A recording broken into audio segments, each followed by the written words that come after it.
Gather round Souls fans and let's learn the basics of one of the most innovative and challenging game series of the last decade. I'm Jeremy, aka Junglist, Australian games critic and huge Dark Souls fan. And I'm Michael, otherwise known on YouTube for my Dark Souls videos as VaatiVidya. The Souls series tests the resolve of those who play it, and perhaps you're here because you feel unequipped. Rest assured that after watching this short video series, you'll have everything you need to tackle Dark Souls 2. And that's whether you're a new player or a veteran looking to see what's changed. We've chopped these videos up into little bits so you can just tackle the bit that you want to know more about. So see the description below. If you're new to Dark Souls, you'll want to watch these videos. If you're a veteran and you've been there, done that, we have a section towards the end specifically about what's new in Dark Souls 2. Shall we get started? Absolutely.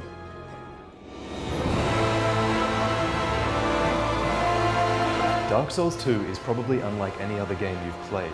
It has a shallow underlying story for the casual player, but if you look just a bit deeper, you'll realize that there's a depth to the lore and the story in these games which is absolutely staggering.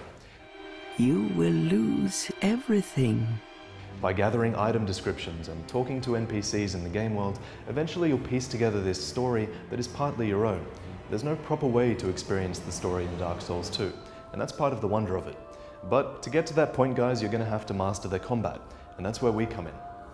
Oh, I'll fool you no longer. You'll lose your souls. All of them. Over and over again.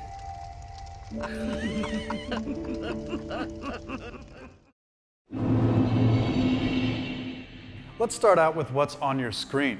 Right here is your health bar. When you start Dark Souls 2, your ability to heal is limited, so every little bit counts. Whenever you take damage from enemy attacks, environmental traps, or obstacles, this bar depletes. If it reaches 0, then you die.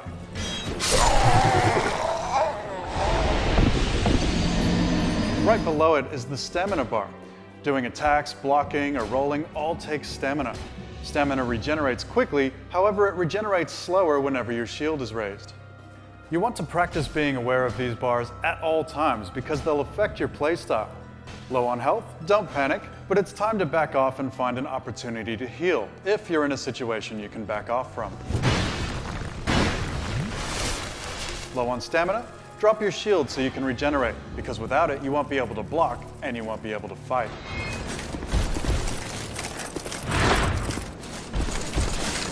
Down in the bottom left, you've got your right-hand weapon and left-hand weapons. You can have 3 of each accessible at any one time. Above is your magic spells that you have with you, and below are your items. You can cycle between your weapons, shields, spells, and items by pushing in the corresponding direction on your D-pad. Lastly, in the bottom right is the amount of souls you have. These are gained by killing enemies and exploring. You can either spend them as currency or use them to become more powerful and level up. We recommend you don't carry around too many souls with you, since you run the risk of losing them all if you die.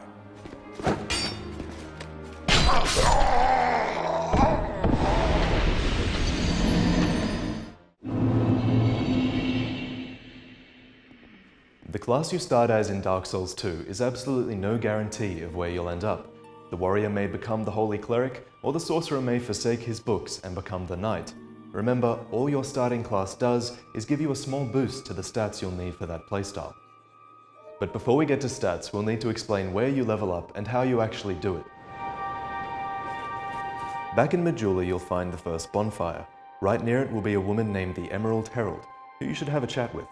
Are you the next monarch?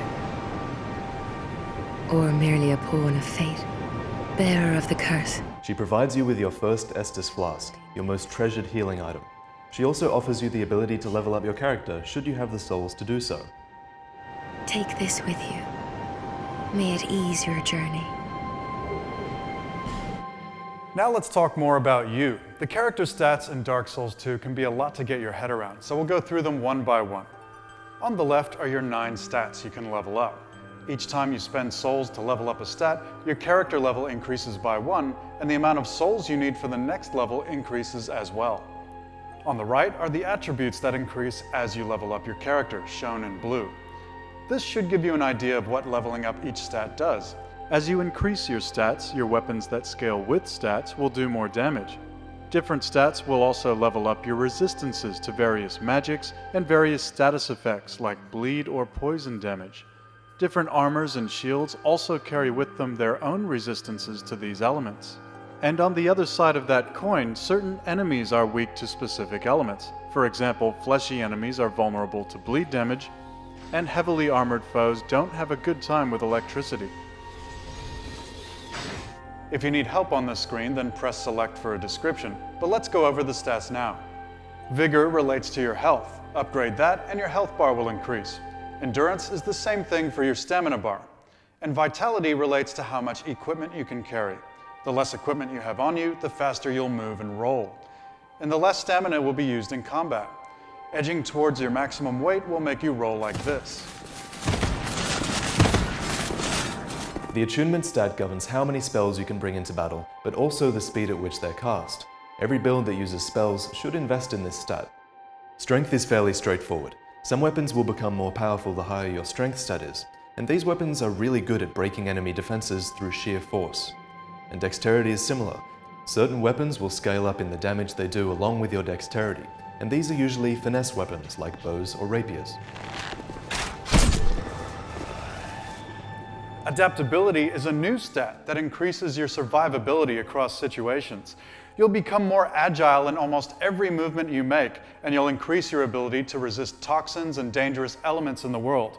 Do not underestimate this stat.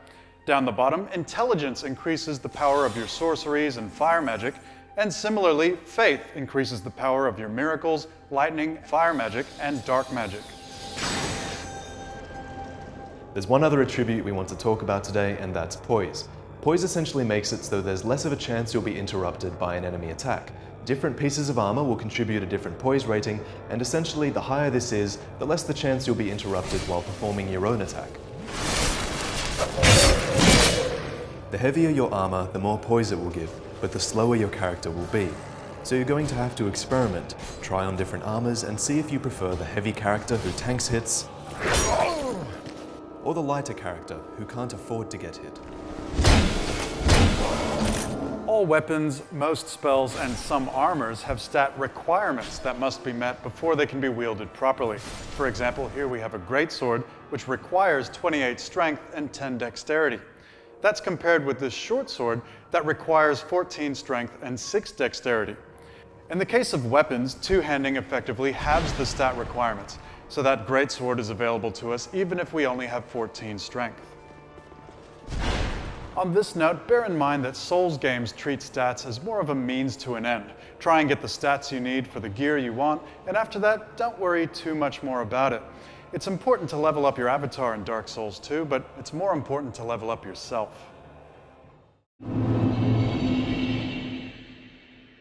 As you venture through the land of Drangleic, the souls you collect from destroying enemies can be used to trade for other items, or to imbue yourself with more power. Should you die, and trust me, you're going to die, you will come back in a hollow state. Dying again will further this process along until you become completely hollow. Such is your curse. But at the point at which you died, you will leave a green bloodstain, in which the souls you had on you are kept. Reach this bloodstain and touch it, and you'll regain your souls. Fail to reach it and die again, and they're lost forever.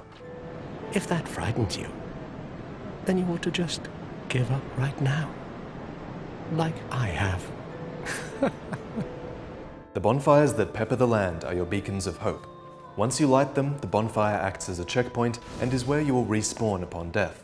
The bonfires are linked to each other, allowing you to travel between them at will. But be warned, resting at a bonfire will also rest the world around you. Your health and potions will be replenished, but all enemies will return. In Dark Souls 2, we see what permanent changes we can make to the world before it's time to sit by the fire.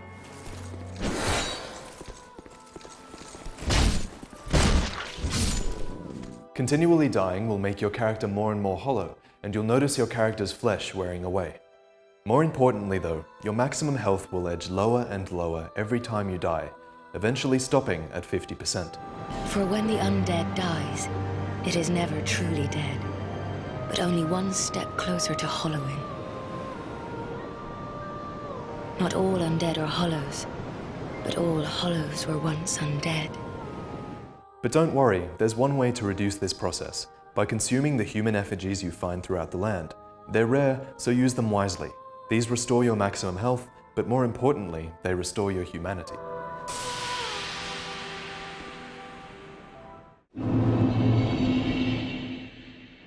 Be careful out there. There's talk of unsavory bandits who prey upon travelers like yourself. So let's talk combat. For newcomers to the game, it's important to realize that this is not God of War. This isn't a button-mashing combat system. You don't swing first and ask questions later. Far better to take a reactionary approach to combat. Watch your enemies first and get to know their attack patterns before you commit. Mastering combat is a must in this world. So if you need a refresher, you can always check the in-game tutorial, but we'll start here with what the buttons do. Think of the triggers as your hands. Whatever you've got in your right hand will be used by R1 and R2, and the same goes for the left. Mostly people have a weapon in their right hand. For this, R1 is attack and R2 is strong attack. If you've got a shield in your left hand, L1 is to block and L2 is to parry. Now the face buttons. We'll talk about both PS3 and 360 controllers. If you want to carry a weapon in both hands, press triangle or Y. This will enable you to do more damage with the weapon. However, attacks will take more stamina and take longer. If you want to carry two of the same weapon, you get a special benefit. Hold down the triangle button while holding both of these weapons, and you'll enter a special stance that allows you to attack with both at once. To perform many actions in the world, like opening doors or resting at bonfires, press X for PS3 or A for 360. Using an item is square or X. These are things like swigging your Restus or applying weapon buffs. Down on the D-pad changes which item is selected, right changes what's in your right hand, left changes what's in your left hand, and up changes which magic spell you have selected. We've deliberately left one button for last, and that's your roll button. This is circle or B, and you'll find it very important to roll in Dark Souls 2. There's a small window during your roll when you're invincible to most attacks, which means if you time it right, you can use it to evade almost anything. Holding down the roll button will make you sprint, and while sprinting you can jump by pressing down on the left thumbstick. It's the only jump button in the game. Use it to get to tough areas. If you press R1 while sprinting, you'll also do a sprint attack. Lastly, by pressing the roll button while standing, you'll perform a backwards hop, useful for avoiding quick attacks. Pressing down on the right thumbstick will lock onto enemies, useful for making sure your swings aim true. Note that now your movement is relative to his position. This allows you to strafe in a circle around your enemies. If you find yourself behind one, a press of R1 will do a backstab maneuver for more damage. Press R3 again to turn off the lock, for example when you need to run away. You can also change the enemy you are locked onto by flicking the right stick to cycle between enemies.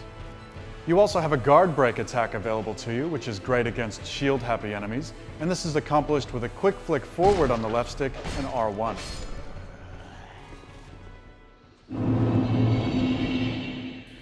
Every part of combat revolves around the weapon you use, and that's because weapons differ in more than just stats. Different weapons have different movesets, and different classes of weapon have different styles. The most effective builds are those built around the weapon you use. In Dark Souls 2, there is something called weapon scaling, where weapons become stronger depending on your stats. For example, some weapons become much stronger the higher your dexterity is, and this degree of scaling is visible here. From best to worst, degree of scaling is S, A, B, C, D, E. You should check this on every weapon you use, because some weapons may become more powerful with scaling. If you want to compare weapons, equip one and look at alternatives in your inventory. Ones with higher damage output will have a blue value here, and ones with lower damage output will show a different value in red. But remember, weapons are more than just the damages they do. It's about their range, their moveset, their speed. Find a weapon that suits you. Swords are good all-rounders, with some thrusting and some slashing attacks. Most of the time, both strength and dexterity increase the damage effects of swords equally. As you can see here, this sword has a C scaling in both strength and dexterity. Axes and maces are more strength-based, and after successive attacks are better at wearing down your opponent's guard. This triggers a state of weakness which you can capitalize on by tapping R1 right in front of them.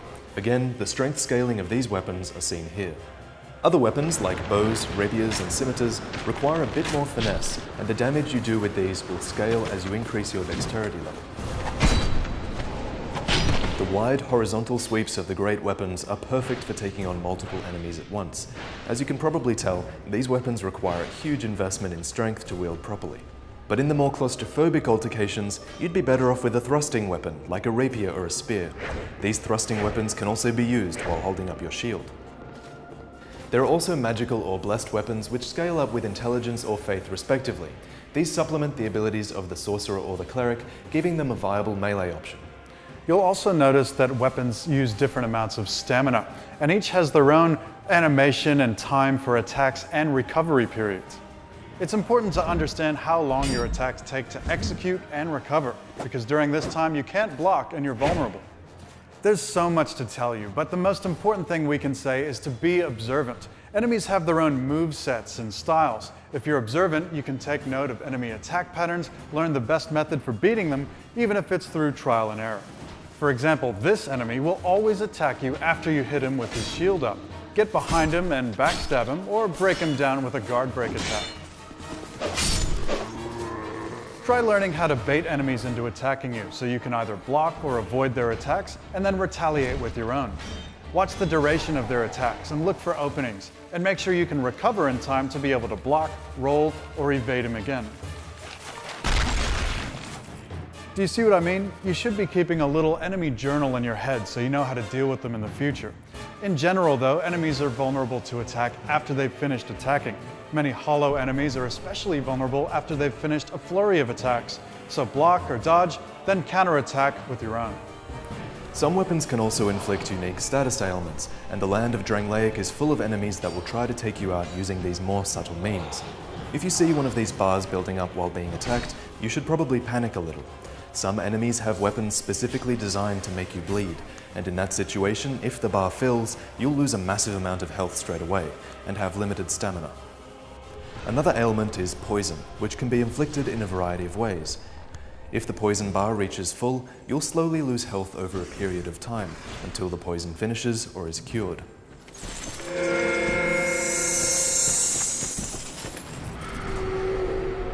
One can also be cursed in Drangleic, and cursed items will damage your maximum health as long as you're near them or until you destroy them. Lastly, and most dangerously, is the Petrify meter. If this bar reaches full, you'll be frozen as a statue, shown in other players' worlds as a stationary reminder not to be cursed. Certain gear will better be able to resist poisoning, cursing, bleeding, and petrification, or you can try to avoid it through sheer skill in combat. Dark Souls is harsh but fair. You start the game confused and weak because it won't conform to your idea of what a video game is, but by overcoming adversity and using persistence, you can master combat in Dark Souls 2. You can't survive Drangleic without mastering at least the basics of melee combat, but should you choose, your true power can come from the various forms of sorceries, miracles, and pyromancy. For magic users, spell castings are limited and replenish at the bonfire unless you find a consumable item to replenish your spell uses. As you raise your attunement stat, you'll be able to cast more spells. But let's get into the difference between sorcerers and clerics. A sorcerer's power comes from intelligence and mainly deals with either magical energy or fire. You need catalysts to cast these spells, such as a staff, and these are held in your hand and used like a weapon with R1 to cast. Pyromancers require a pyromancy hand to cast their fiery incantations. Clerics are the holier magic users, and their power comes from faith. Their miracles deal in holy energy and lightning, and are also associated with dark hex magic.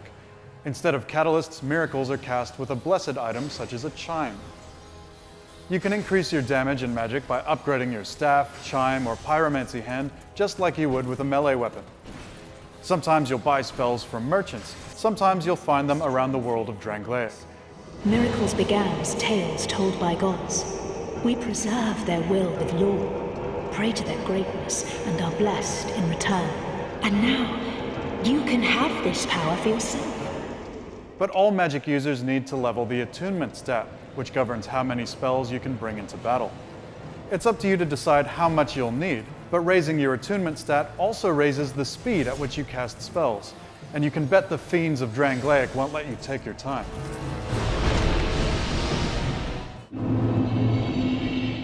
Not all problems in Drangleic can be solved by a sword or board. In fact, you'll have to rely on the various items to cover your weaknesses, and the most important of these is Estus. You begin the game with one charge of this item, but as you adventure through the world, you find Estus shards, which you can take to the Emerald Herald to increase the capacity of your flask. Is that a shard? Here, let me see it. To see light, however faint it might be. Burning sublime bone dust in the Majula bonfire will make your Estus flask more effective. Life gems are another healing item you'll find around the world. These are more finite and they only heal over time, but they do let you walk while using them. Thrown items can be very handy, such as knives, fire bombs, and witching urns, which do magical damage. These items can be locked onto enemies with R3 to make sure they hit. Through constant use, your held equipment will also degrade, and you can see the status of your equipment in its own little health bar right next to it. This is replenished when you rest at a bonfire, but because some pieces of equipment are hardier than others, you might need to make use of repair powder, sold at the blacksmith. By rubbing resins on your weapon, you can imbue it with additional power. Pine resin, for example, will add lightning damage. Similarly, you can increase your resistance to these elements with burrs. An orange burr, for example, will increase fire resistance. These are items you'll either find through exploration or through combat. Light and illumination play a huge role in Dark Souls 2, and this is made possible by a new item, you might recognize it, called the Torch. Torches can be found throughout the game world. They will burn for 5 minutes once lit, illuminating the darkness around your character and aiding with navigation in ill-lit areas. In many of these areas you will find unlit braziers, which you can light to provide a permanent light source for future run-throughs, making an area easier to navigate. But be warned, if you hold a torch in one hand, that means you're essentially sacrificing use of your shield. It's a toss-up between visibility and going without protection. How badly do you fear the dark? And of course, you won't want to neglect rings in Dark Souls 2. Dark Souls 2 gives the player the ability to wear 4 rings at one time. Rings offer the ability to cover your weaknesses, for example increasing HP, increasing your burden, increasing physical or elemental defense, or perhaps even the amount of damage you take from falling. Rings are a great way to balance out your character without even having to level up. The key here again is experimentation. As soon as you find a ring, try it on and see how it affects your play. There are over 50 rings in Dark Souls 2, and since there's only 4 ring slots, this means you're going to need to choose what you wear and possibly when you wear it to face the many challenges in the game. From time to time, as you seek misery, your world will blend with others. The timelines and spaces of Drangleic are such that the journeys of others will bleed into yours, even if you're not of the same land or time. This can be both beneficial and dangerous. You'll come across orange soapstones in your travels, which allow you to write messages to others. These messages will permeate between worlds and can be used to help or hinder fellow adventurers. You can rate messages you find up or down. You'll also see illusions of other travelers from time to time. This will happen mostly around bonfires where weary travelers rest, and where you stand, others might see. If you come across one of their bloodstains, you can touch it to witness the last 10 seconds before they died, and perhaps avoid the same traps they fell into. White sign soapstones forge an even stronger connection between worlds. By writing your sign, someone can summon you into their world to engage in jolly cooperation. You can do the same thing. If you're in human form, having used an effigy and not died since doing so, you can summon white phantoms to assist you in boss battles. Some of these are human, and some of them are NPCs you need to have met during the game, who will often leave their summon signs shortly before a boss. There are also those who will invade your world without wanting to help you. You see these as red phantoms on screen, and that means it's time for player versus player combat. Defeating a player in this way will get you a reward in the form of souls. You'll be warned on screen when an invader interrupts your exploration of the world. Drangleic is an open world, and though some paths are easier than others, you should explore it in any way you wish. Navigation in a Souls game is a really important thing. Most levels loop back on around themselves, providing shortcuts halfway through that allow you to bypass difficult parts of the level. Shortcuts usually consist of a physical change to the world, like unlocking a gate or blowing up a wall. These are permanent changes to the world. They act as the equivalent of reaching a small ledge you can rest on when climbing a mountain, allowing you to skip obstacles already traversed. If you're clever, sometimes you might even find shortcuts that drastically reduce the time it takes to get to a boss. Sometimes the boss will even come to you. These powerful, tortured souls are not like the bosses in most games. They each have something special about them, whether that means taking advantage of multiplayer or seeking you out before you reach your full power.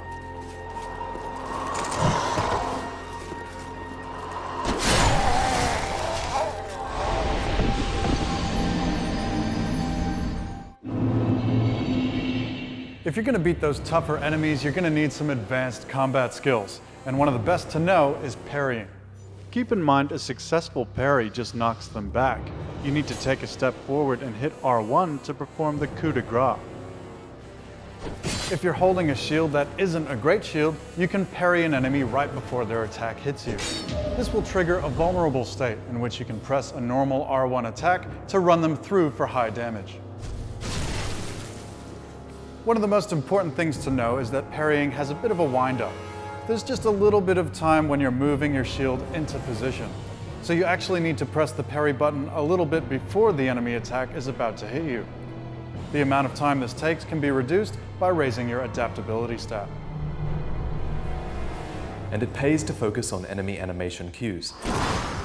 Usually there will be a type of tell before an enemy attack, either the way they move or a sound they make. If you expect the wrong attack, you could be baited into doing a roll or parry too early. So you might want to remember specific things about them that tell you which attack is to come.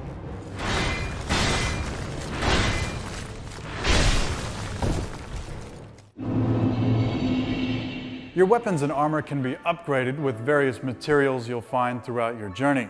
You can make your armor take more damage, and you can make your weapons do more damage. If you like the moveset and feel or look of a weapon, or maybe the weight and look of your armor, perhaps you'll choose to upgrade those rather than replace it. You'll need a blacksmith to do so, and one can be found right at the start of your journey, although you'll need to buy a key off a local trader to get into his house. To upgrade your weapon at the blacksmith, you'll need souls and a metal called titanite. A shard of titanite will upgrade most basic equipment. After that, you'll need large titanite shards. It gets bigger from there. Beyond this, there is even the option to imbue weapons with the powers of fire, magic, lightning, and darkness. To do this, you'll need to find special corresponding stones and take them to a blacksmith. As you take out some of the more powerful bosses and collect their souls, these too can be used in the crafting process. With the right stone, you can infuse your weapon or shield with different powers, after which it's upgraded normally. You can infuse weapons with the power of magic, fire, lightning, or dark, in which case the weapon becomes more sensitive to your relative stats. You can give it poison damage or bleed damage. You can make the weapon raw, which means it does more raw damage but pays less attention to your stats. Enchanting it will make it do no magic damage but scale with your intelligence. You can also make it more mundane, or revert it back to its original state. If you infuse shields with these elements, instead of increasing damage, it'll increase their resistances. Believe us when we say things will only get tougher, so make sure you're up to the task and don't neglect the crafting process. Throughout Dark Souls 2, you may come across NPCs who ask you if you wish to join their covenant. These are factions or groups that you can align yourself with, and they carry with them unique effects. You give something to gain something. That's the way humans like it, right? It might be just the thing you need. Some covenants have rules the NPC will explain to you when you join. Most covenants reward you for giving their leader certain types of items or require you to defend their area. Some even involve different types of online matchmaking or PvP combat. Look around Majula and the corresponding areas to see what covenants you can join. Make sure you take part in their requested activities to see what you can achieve. If you need help, why not proclaim faith in the Blue Sentinels? When you face danger, the Blue Sentinels will come to your aid. If you've been watching this tutorial series so far, you'd know we've covered everything, from magic to crafting to combat, but this section at the end is purely for people who know Souls games, and for people who want to know what's different in Dark Souls 2. And there are some pretty big changes. From Software loves to experiment with new ideas. For starters, one NPC will level you up now, similar to the Maiden in Black from Demon's Souls. You can find this NPC in the starting area of Majula, close to the bonfire. Speaking of bonfires, you'll be able to warp between bonfires now, right from the start. No Lord Vessel necessary. And you'll need the extra help. Avoiding your human form no longer protects you from those wanting to invade your world, though some of the Covenants might help. And dying now slowly decreases your maximum hit points down to a minimum of 50%. You can reverse this by using a human effigy, which reverses your hollowing. These are rarer than humanity though, so use them carefully. Dark Souls 2 will allow far more diverse playstyles, whereas before entire categories of weapons were useless, like axes or whips. You'll find a lot is viable in Dark Souls 2. Everything's here for a reason. Build a character around bows and arrows if you want, which can now be used while moving in combat. You can now effectively dual-wield weapons. Shields can be two-handed for extra damage mitigation, and if you desire, you can even carry a sword and shield left-handed.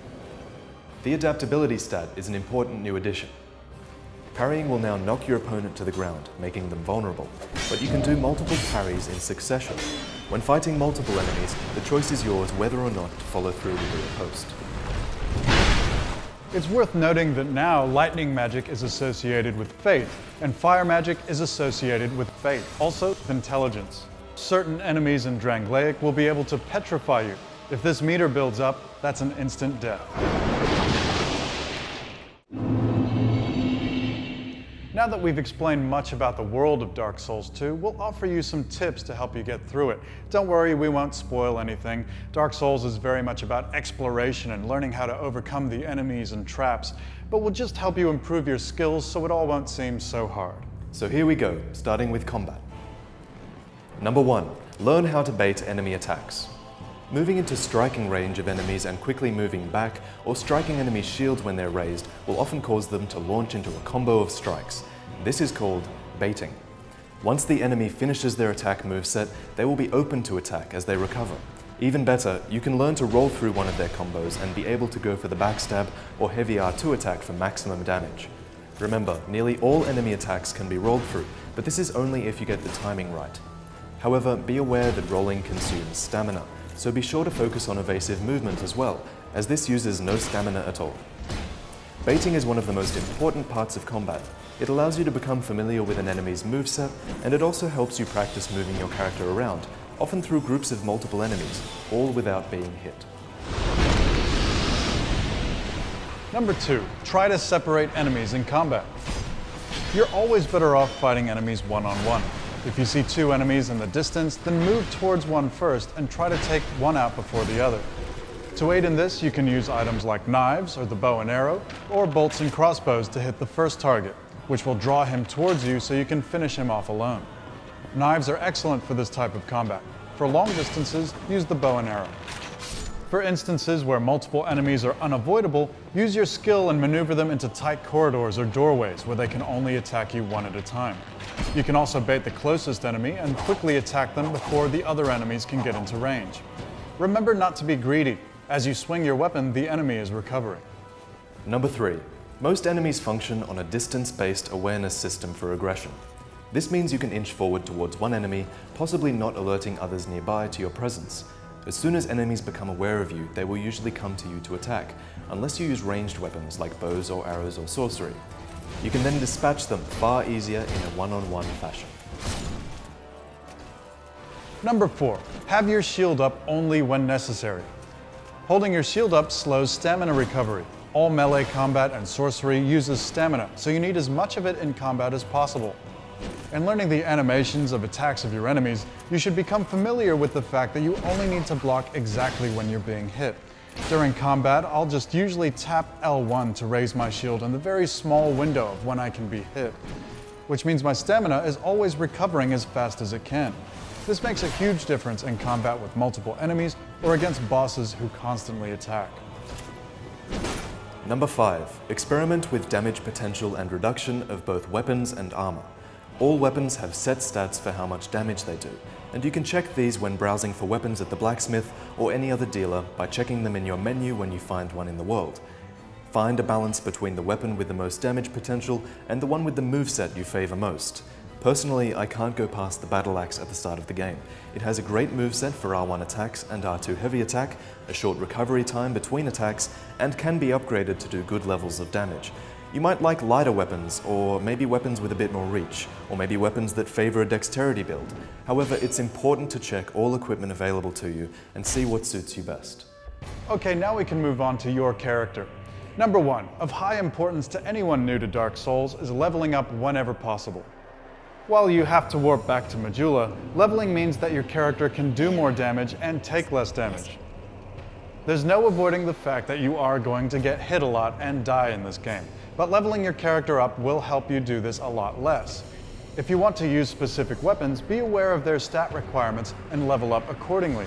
There's no real shame in starting another game as well, having realized that you spent your souls the wrong way, or bought the wrong weapons, or even killed the wrong NPC. There's also an item you'll get early on called the Soul Vessel, which allows you to reallocate your stats. Try to keep your equipment load below 60%. Your equipment load is the weight of your equipped gear as a percentage of your maximum. It only includes items on your person, not those in your inventory. That is, selected shields, armor, weapons, and items. At over 60% equipment load, your character starts to move slower and roll a lot slower. You're less maneuverable and more likely to get hit. And just because it's heavier doesn't mean it's better. Compare the weight of the armor in relation to its ability to defend against physical and magical attacks. Don't forget to level up your stat responsible for load, and also, where possible, look for rings that affect your load. While some Dark Souls players liked characters of stone, I always valued maneuverability, and I think it's always better to be faster than your enemy. Number 3. In early parts of the game, it pays to upgrade your armor. This is for 2 reasons. Firstly, because it increases your physical, magical, and elemental defenses almost to the point of far better armor. But it also adds no weight to your load ratio, unlike stronger replacements. If you're going to get hit, and you will get hit, at least ensure you take as little damage as possible. And number 4, look for a 100% damage reduction shield. All shields have percentage reduction for types of damage, and this is either physical or elemental. For example, a 95 physical reduction shield will mean you're still taking 5% damage while blocking attacks. You can't always roll because of the need to conserve stamina, and among multiple enemies you might roll out of one attack into another, so you really need to find a shield to block 100% of damage. Unfortunately, these seem rarer in Dark Souls 2. You can also upgrade your shield, just like your armor, and this also helps in its ability to protect you from damage. Lastly, a little bit about the game world. Number 1, explore all areas of the world. Look for invisible walls, hidden paths, and areas that look like they can't be accessed. You may see a soul resting in an area that looks out of reach. Chances are that this soul or item is something of extreme value. If you can, rotate the camera right around to see if you're missing anything above or below you. You never know what you'll find. Number 2, lock stones will usually unlock rooms with items in them or activate useful functions in the environment, or even could unlock whole new levels. Buy them whenever you see them in an NPC's shop. Number 3, read item descriptions. Not many people do this, but the people that do find it really rewarding. It may have some hidden messages, or perhaps a meaning that explains its usefulness, or perhaps some key to the lore of Junglist. Number 4, talk to all NPCs. In fact, make a nuisance of yourself by exhausting their possible conversations. You may unlock some information you need to proceed, or you may even be given an item. Ah, yes. I have not thanked you for humoring me the other day. This is for you. Of course, I have no idea what it is. Also, it's just generally a good idea to buy something from each and every NPC you come across. Some may offer additional information after you do so, or maybe even perform other services for you at other locations. That's everything to bring you up to speed. We left plenty for you to discover on your own. For more information on covenants or crafting, be sure to skip back to that section of the video. Or check out the Dark Souls 2 wiki. The Souls games are incredibly deep and we won't know everything about them until a few months or years after release. We hope all that helps, adventurers. Go seek misery. Yeah!